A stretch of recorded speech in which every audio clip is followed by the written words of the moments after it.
BRS party ఎంపీగా గతంలో గెలుపొందినటువంటి సందర్భం ఉంది. మీతో పాటుగా ఇప్పుడు బీఆర్ఎస్ శ్రేణులు రావడానికి ఇంకా ఉత్సాహం చూపిస్తున్నారా? ఎందుకంటే గ్రామ స్థాయి నుంచి కూడా మీరు పార్టీని డెవలప్మెంట్ చేసినారు. కాంగ్రెస్ పార్టీ ఎట్లాగో అక్కడ కనబడతా ఉంది. ఇంకా మీ నుంచి ఏమైనా జాయినింగ్స్ కానివ్వండి, ఇంకా ఏమైనా పొలిటికల్ సినారియా మార్చేటువంటి విషయాల్లో కానివ్వండి, అటు బీజేపీ నుంచి కానివ్వండి, ఇటు బీఆర్ఎస్ నుంచి కానివ్వండి, కాంగ్రెస్ వైపుగా మలుచుకునేటువంటి ప్రయత్నాలు ఏమైనా చేయబోతున్నారు రంజిత్ రెడ్డి? నా వంతు ప్రయత్నాలు నేను చేస్తాను డెఫినెట్గా. కానీ నేనేమంటున్నానంటే ఎవరైనా స్వచ్ఛందంగా వచ్చి అక్కడ కూడా ఏమవుతుంది, సపోజ్ బీఆర్ఎస్ పార్టీ శ్రేణిలో లేకపోతే బీజేపీలో కాంగ్రెస్ రావాలంటే మా ముఖ్య నాయకులు కాంగ్రెస్ నాయకులు అక్కడ ఉంటారు. వాళ్ళు క్లియరెన్స్ ఇవ్వాలి.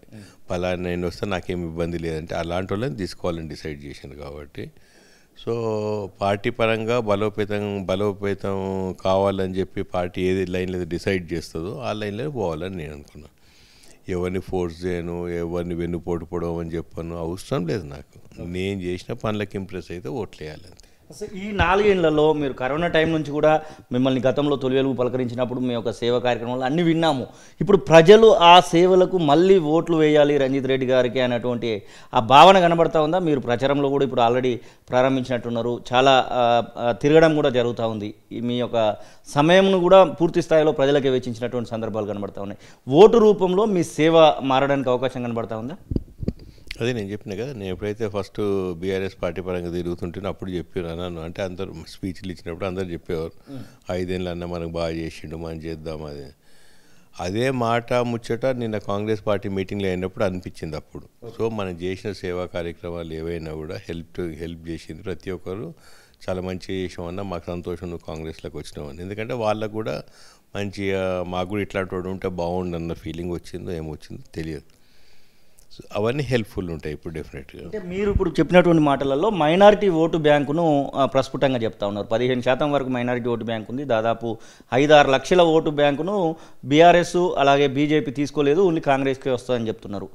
సేమ్ పాయింట్ ఆఫ్ వ్యూలో కొండ విశ్వేశ్వరరెడ్డి మనిషిని చూటి ఓటేస్తారు, ఇక్కడ నాకు పేరుంది, బీజేపీని చూడరు అనేటువంటి మాట కొండ విశ్వేశ్వరరెడ్డి చెప్తున్నారు.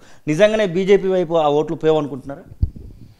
నేనేమంటున్నామా శ్రీను, కొండ విశ్వేశ్వరరెడ్డి ఎప్పుడేం మాట్లాడతాడో నాకు తెలియదు. ఒకసారి అంటాడు మోడీని చూసి ఓటేయమంటాడు, ఒకసారి ఏమో ఆయనని చూసి ఓటేయమంటాడు. నేనేమంటానంటే సరే, ఒకవేళ దమ్ము ఉంటే కొండ విశ్వేశ్వరరెడ్డి నన్ను చూసి ఓటేయండి, నన్ను రంజిత్ రెడ్డిని చూసి పోటీలో నిలబడతాం వేయమని చెప్పి అనమనండి. లేదు మోడీనే చూసి ఓటేయమంటే అది అడగమనండి.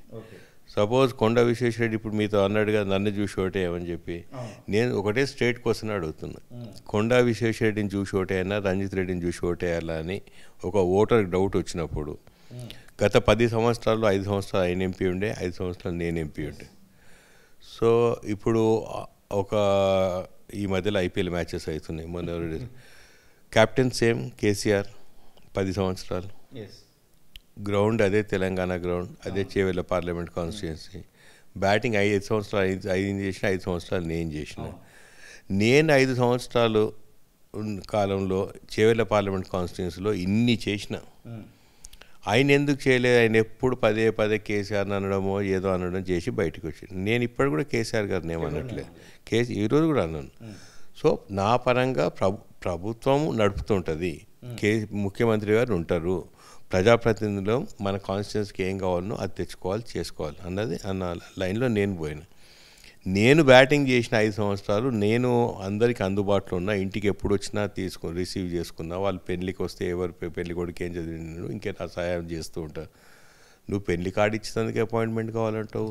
సరే అపాయింట్మెంట్ తీసుకొని వచ్చినప్పుడు 12 గంటలకు వస్తే టైం చెప్తే 12 గంటల 3 నిమిషాలకు వస్తే నేను 12 గంటలకు రమ్మన్నా కదా అని చెప్పి వాళ్ళ పిఏలో కొడతాడు, ఫోన్లు ఎత్తాడు. ఎవరికైనా దేనికైనా రమ్మంటే నేను ఎంపీనా, నేను గీ అకేషన్లకు రావన్నా, చావుకు రావన్నా అంటాడు. ఇదేంది? ఇప్పుడు ప్రజల సుఖ సంతోషాలతో ఉండేందుకే ప్రజాప్రతినిధులు అవుతాం. కానీ ఊరికే ఇంటికి వచ్చిన తిట్టడము, ఇంటి లేకపోతే వాళ్ళని రిసీవ్ చేసుకోకపోవడం ఇవన్నీ తప్పుడు. అన్ని హాస్పిటల్స్ ఉన్నాయి, ఏ నాడైనా ఒక్కరికి సహాయం చేసిండా? అపోలో హాస్పిటల్స్ అని హెల్ప్ చేయి మొత్తం ప్రజలు. కాబట్టి అట్లీస్ట్ నీ చేయాలి పార్లమెంట్ కాన్స్టిట్యున్సీలో ఫ్రీగా చేయి మొత్తం.